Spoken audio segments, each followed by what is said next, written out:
আগের দিন আমরা জেনেছি etiology, pathology, investigation and manifestation of heart attack and myocardial infarction. তো আজকের আমরা ওই জিনিসটাকে একবার রিক্যাপিচুলেট করব, কিন্তু এরপর আমাদের যে টপিকটা জানার থাকবে সেটা হলো গোল্ডেন আওয়ার। গোল্ডেন আওয়ার এমন একটা টাইমিং যেটার মাধ্যমে আমরা পরবর্তী কার্ডিয়াক অ্যারেস্ট বা মায়োকার্ডিয়াল ইনফার্কশনের যে পরবর্তী কমপ্লিকেশনগুলো সেটাকে যাতে আমরা একটু পরিমাণে কম করতে পারি বা সেগুলোকে এড়াতে পারি। তো তো আজকে আমরা আগের দিনের ক্লাসটাকে একবার ভালো করে রিক্যাপ করি। আমরা ফার্স্ট ডায়াগ্রামে এখানে একটা আর্টারি দেখতে পাচ্ছি, অথবা একটা বলতে পারো একটা ব্লাড ভেসেল।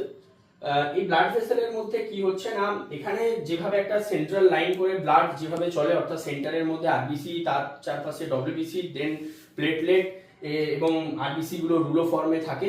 তো এইভাবে একদম একটা নর্মাল কনফিগারেশনে ব্লাড রয়েছে। এবার দেখা যাচ্ছে কোন একটা পেশেন্টের মধ্যে ডায়াবেটিস মেলিটাস, হাইপারটেনশন, ডিসলিপিডিমিয়া এবং জেনেটিক ট্রেটস এবং এনএসএআইডি প্রচুর পরিমাণে ওভার কনজিউম করেছে। তো তার ফলে কি হচ্ছে না, বডিতে এলডিএল আর ভিএলডিএল এর পরিমাণটা বাড়ছে। এলডিএল আর ভিএলডিএল হচ্ছে লো ডেনসিটি লাইপোপ্রোটিন আর ভেরি লো ডেনসিটি লাইপোপ্রোটিন। এই দুটো লাইপোপ্রোটিন আমাদের বডির ক্ষেত্রে কিন্তু খুবই হার্মফুল। এটা কি করে না, এই এলডিএল ভিএলডিএল যে ব্লাড ভেসেলটা থাকে তার ব্লাড ভেসেলের পেরিফেরিতে জমতে থাকে এবং জমতে জমতে ওটা একটা বড় আকার ধারণ করে এবং ওই একটা প্লাক ফর্মেশন করে। এই প্লাকটাকে আমরা বলে থাকি অ্যাথেরোস্ক্লেরোটিক প্লাক। এবং এই অ্যাথেরোস্ক্লেরোটিক প্লাকের ফলে কি হয় না, আমাদের যে ব্লাড ভেসেলের যে ডায়ামিটার সেটা অনেকটা ছোট হয়ে যায়। ডায়ামিটার ছোট হওয়া মানে কি, যে ব্লাডটা আর সেই পরিমাণে আর প্রবাহিত হতে পারছে না, ব্লাডের পরিমাণটা অনেকটা কম হয়ে গেছে। যার ফলে কি হচ্ছে, প্রত্যেকটা অর্গান ব্লাড কম পরিমাণে পাচ্ছে। ব্লাড কম পাওয়া মানে হচ্ছে নিউট্রিশন কম পাবে, অক্সিজেন কম হবে, ফলে টিস্যুতে হাইপক্সিক কন্ডিশন হয়, টিস্যু সেল ডেথ হবে। তো এটা হলো আমাদের আগের দিনের যে আলোচনার বিষয়টা ছিল। এবার আমরা এখানে একটা জিনিস দেখব যে এটা একটা হেলদি আর্টারি বা হেলদি ব্লাড ভেসেল, যেটা অর্গানকে সাপ্লাই করছে, ব্রেন, হার্ট, লিভার এবং সেল বলতে এনি আদার সেল হতে পারে, যে কোনো বডির যে কোনো সেল।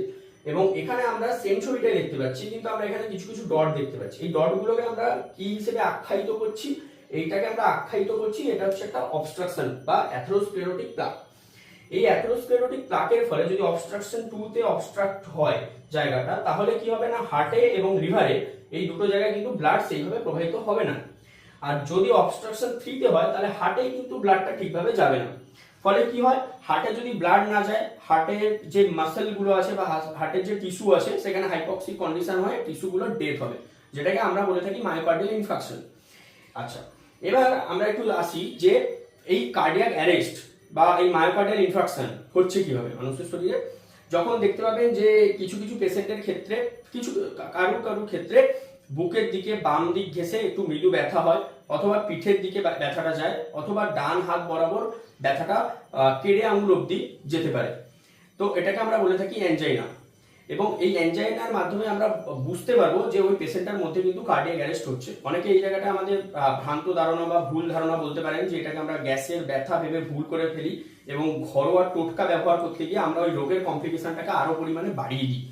ঠিক আছে, তো এই জিনিসটাকে আমরা যাতে এড়াতে পারি, তখন সঙ্গে সঙ্গেই শীঘ্রই সেই ব্যক্তিকে কাছাকাছি থাকা কোনো ফেসিলিটি সেন্টারে নিয়ে যাওয়া উচিত। এবং যে সময়ের মধ্যে আমরা নিয়ে যেতে পারি সেটা হচ্ছে 60 মিনিটস। উইদিন 60 মিনিটসের মধ্যে কিন্তু আমাকে ওনাকে নিয়ে গিয়ে পুরো ট্রিটমেন্টটা করাতে হবে। এই টাইমটাকে আমরা বলে থাকি গোল্ডেন আওয়ার। এই 60 মিনিটসের মধ্যে কি কি ঘটনা ঘটে, যে ইভেন্টগুলো ঘটে, কি 1 থেকে 2 মিনিটের মধ্যে হার্ট কিন্তু পাম্প করা বন্ধ করে দেয়।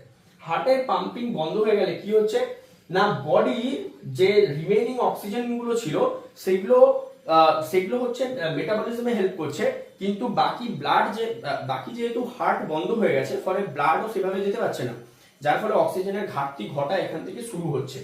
দেন কি হচ্ছে, 3 থেকে 4 মিনিটের মধ্যে কি হচ্ছে, ব্রেনের মধ্যে অক্সিজেন কমছে, যার ফলে কি হয়, হাইপক্সিক ব্রেন সেল ইনজুরি হচ্ছে, যার ফলে কি হচ্ছে, পেশেন্ট এই ক্ষেত্রে কিন্তু আনকনসিয়াসও হয়ে যেতে পারে। এবার 10 মিনিটস অনওয়ার্ডস, মানে 10 মিনিটস এর পর কি ঘটনা ঘটছে না, body will be loaded with oxidative radicals, inflammatory mediators এবং ইরিভার্সিবল সেল ইনজুরি বা বডির মধ্যে কিন্তু ঘটা শুরু হতে থাকে বা ঘটতে থাকে। এবার কি হয়, যে যখন এই পেশেন্টটা যখন আনকনসিয়াস হয়ে যায়, এই 3 থেকে 4 মিনিটের মধ্যে যখন ব্রেন সেলের মধ্যে ব্রেন সেল ডেথ হচ্ছে বা হাইপক্সিক ব্রেন সেল ইনজুরি হচ্ছে, তখন কি হয়, পেশেন্টটা যখন আনকনসিয়াস হয়ে যায় তখন তাকে আমরা সিপিআর দিতে পারি। একজন যে প্রশিক্ষক রয়েছে বা যারা খুব ভালো করে সিপিআরটা জানে তারা কিন্তু সিপিআর দিতে পারেন। আর কি করতে পারেন না, এই 60 মিনিটসের মধ্যে আপনারা করতে পারেন কল ফর ইমার্জেন্সি, অর্থাৎ পার্শ্ববর্তী যদি কোথাও কোনো ডাক্তার বা কোনো হসপিটাল থেকে থাকে বা কোথাও ফেসিলিটি সেন্টার থাকে তাহলে আপনারা সেখানে কল করতে পারেন, অ্যাম্বুলেন্সকে ডাকতে পারেন। দেন কি করতে পারেন, রাশ টু নিয়ারেস্ট ফেসিলিটি, একদম কাছাকাছি থাকা ফেসিলিটি সেন্টারে গিয়ে ফেসিলিটি নেবেন। আর 3 নম্বরে কি করতে হবে না, প্রোভাইডিং থ্রম্বোলাইটিক্স প্রেসক্রাইবিং বাই ডক্টরস, এটা কিন্তু আপনাকে ডক্টরসের কাছ থেকে প্রেসক্রাইব করাতে হবে। এন্ড 4 নম্বরে কি হবে, যেটা আনকনসিয়াস পেশেন্টের ক্ষেত্রে সিপিআর স্টার্ট করতে হবে। এভাবে কিন্তু আমরা কার্ডিয়াক অ্যারেস্টকে এড়াতে পারি এবং ফার্দার যে কমপ্লিকেশন সেটাকে কিন্তু আমরা কমাতে পারি। ধন্যবাদ। Enjoying the lesson? Smash that like button.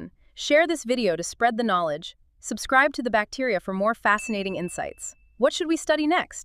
Comment below.